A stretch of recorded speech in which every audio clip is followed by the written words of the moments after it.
Wake up, because your retirement savings are in the crosshairs right now. We are not talking about some distant economic theory or a slow-moving policy shift you can ignore for another decade. We are talking about an aggressive, sweeping executive order that is hitting your 401k, your IRA, and your entire retirement strategy like a freight train at full speed.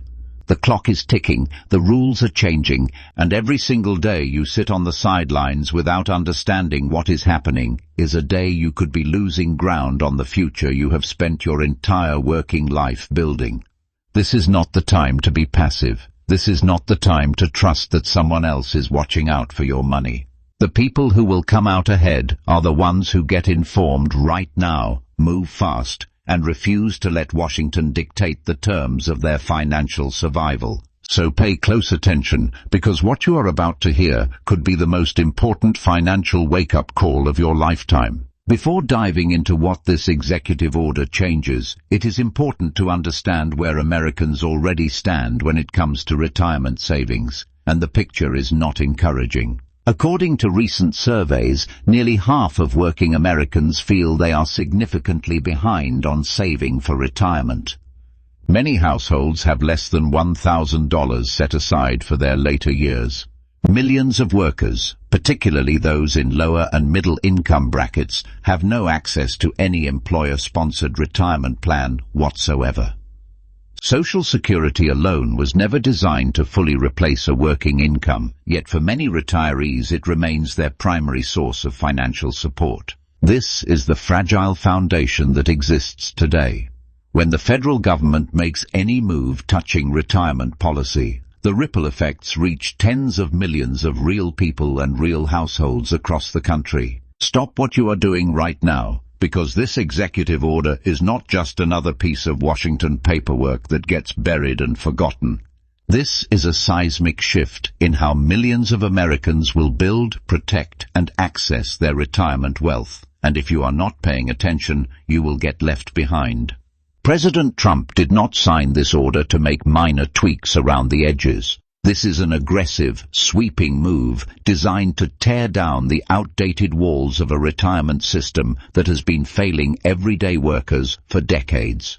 We are talking about real structural changes that could fundamentally alter your financial future, your savings strategy, and the options available to you right now.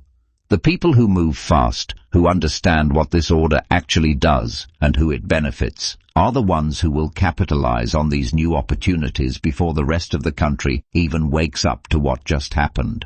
So pay close attention, because what we are about to break down could be the most important financial information you consume this entire year. Now let's get into the first major piece of this order, and this one is significant for a huge slice of the American workforce. For years, part-time workers and gig economy workers, think rideshare drivers, freelancers, delivery workers, and independent contractors, have largely been locked out of employer-sponsored retirement plans.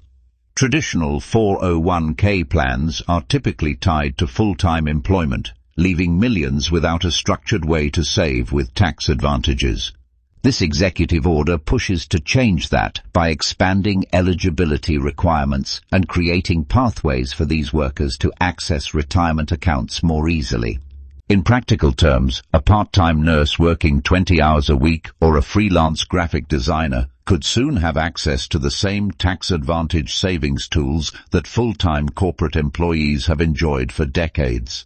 That is a meaningful shift. Now let's talk about the second major element of this order, and this one could genuinely move the needle for middle-income earners. The proposal involves increasing flexibility around how much Americans can contribute to tax-advantaged accounts like 401k plans and IRAs each year. Currently, contribution limits are fixed and adjusted only slightly for inflation. But under the new framework, there's discussion of allowing higher or more flexible annual contributions based on income thresholds or life circumstances. Here's a simple example. Say you earn $60,000 a year and can now contribute an extra $2,000 annually into a tax-deferred account. Over 30 years, with average market returns of around 7%, that additional contribution alone could grow to nearly $200,000. That's real money that compounds quietly in the background while you live your life. Now let's talk about one of the most debated sections of this order, and honestly, one of the most fascinating. The order opens the door to discussions around allowing alternative assets inside retirement accounts. We're talking about private equity investments, and yes, even cryptocurrency, potentially finding a home inside your 401k plan. Currently, most 401k plans stick to traditional mutual funds, index funds, and bonds. But under these new guidelines, plan administrators could gain more flexibility to offer broader investment menus. Supporters argue this gives everyday workers access to the same wealth-building tools that ultra-wealthy investors have used for decades. Critics, however, raise serious red flags about volatility and complexity. Cryptocurrency alone can swing dramatically in value within a single day, which creates obvious concerns for retirement savers who cannot afford major losses close to retirement. Now let's talk about something that often gets overlooked in these conversations, and that's the impact on small business owners. Historically, offering a retirement plan has been expensive and administratively burdensome for smaller employers. Many simply couldn't afford the setup costs, compliance requirements, or ongoing management fees associated with running a 401k plan. This executive order includes provisions specifically designed to address that barrier. By streamlining administrative requirements and potentially allowing small businesses to band together through multiple employer plans, the cost of offering retirement benefits could drop significantly. That means a small business with 10 or 15 employees might finally be able to offer the same kind of retirement benefits that larger corporations have provided for decades. For millions of workers at small companies, this could be a genuine game-changer in building long-term financial security. Not everyone is celebrating this executive order. Financial experts and consumer advocacy groups have raised serious concerns about some of its provisions, particularly around expanding investment options inside retirement accounts. Critics argue that allowing everyday savers access to higher-risk assets like private equity or cryptocurrency sounds appealing on paper, but could be genuinely dangerous in practice. Most working Americans are not sophisticated investors. They do not have the time, tools, or training to evaluate complex alternative investments. One major concern is that financial advisors or plan administrators could steer workers toward riskier products that carry higher fees and lower transparency.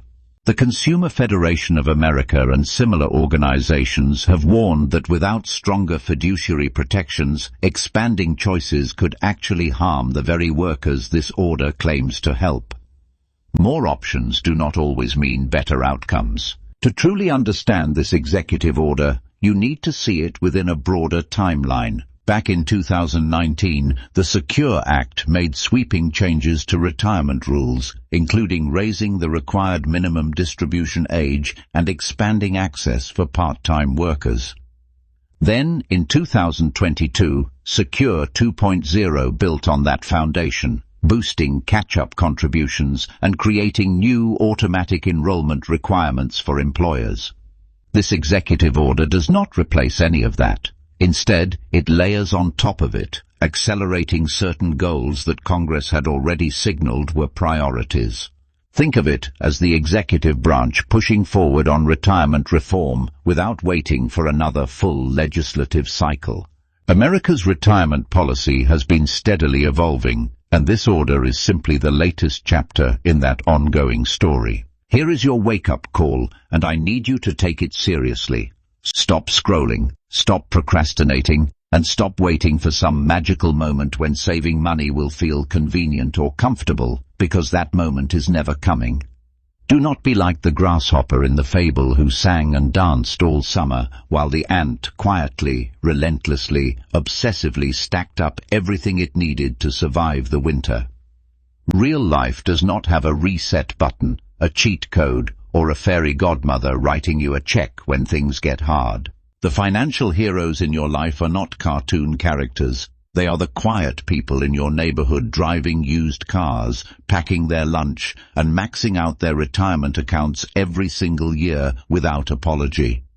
So here is what I need you to do right now, today, not tomorrow, not Monday, not after the holidays. Open that savings account, set up that automatic transfer, cut that unnecessary subscription, and start treating every single dollar like it is a soldier you are sending out to fight for your future. Subscribe to this channel, share this video with someone you care about, and make the decision right now to become absolutely, unapologetically, relentlessly obsessed with saving your way to freedom. Now, if you're in your 50s or 60s, you're probably wondering whether any of this actually helps you right now. And the honest answer is, it depends. One area worth watching closely is the potential expansion of catch-up contribution limits. Currently, workers aged 50 and older can contribute an additional $7,500 annually to their 401k. If this order pushes for higher or more flexible catch-up thresholds, that could be meaningful for people trying to close a savings gap in their final working years. Additionally, if your employer is a small business that previously didn't offer a retirement plan, new provisions could finally give you access to one. Time is shorter for this group, so paying attention to these details and acting quickly matters more than ever. Now here is where things get complicated. Not everything in this executive order can actually become permanent through presidential action alone. Some provisions, particularly those involving tax treatment of retirement contributions and changes to contribution limits, would ultimately require an act of Congress to become law. Executive orders can direct federal agencies to prioritize certain rulemaking or ease regulatory burdens, but they cannot rewrite tax code. That power belongs to the legislative branch. So what does that mean for you? It means some of these changes could be reversed by a future administration with the stroke of a pen. Until Congress codifies these provisions into actual legislation, there is real uncertainty about how long they will last. That instability makes it difficult for employers, financial institutions, and workers to plan with full confidence. Now let's talk about the political reality here, because it would be dishonest to pretend this order exists outside of that conversation. Supporters of the executive order argue it is fundamentally pro-growth and pro-worker, giving more Americans the tools to build real wealth over time. They see expanded access and greater investment flexibility as democratizing retirement savings in a meaningful way. Critics, however, push back hard, arguing that some provisions disproportionately benefit wealthier investors who already have the financial literacy and disposable income to take advantage of complex alternative assets. They worry that average Americans could be left navigating riskier waters without adequate protection. Both perspectives carry legitimate weight. This is not a black and white issue, and reasonable people disagree. We encourage you to weigh both sides carefully and reach your own informed conclusion. Regardless of how this executive order ultimately plays out, there are concrete steps you can take today to strengthen your retirement position. First, log into your retirement account and review your current contribution levels. Even increasing your contribution by 1% can make a meaningful difference over time. Second, check whether your employer offers a matching program and make absolutely certain you are contributing enough to capture that full match, because leaving that money on the table is essentially turning down free compensation. Third, if you are a gig worker or part-time employee, research whether you qualify for an individual retirement account and what your annual limits currently are. Fourth, and perhaps most importantly, schedule a conversation with a qualified financial advisor who can evaluate your specific situation and help you build a strategy that works no matter what Washington decides next. At the end of the day, retirement security is not just a financial goal, it is one of the most important investments you will ever make in yourself and your future.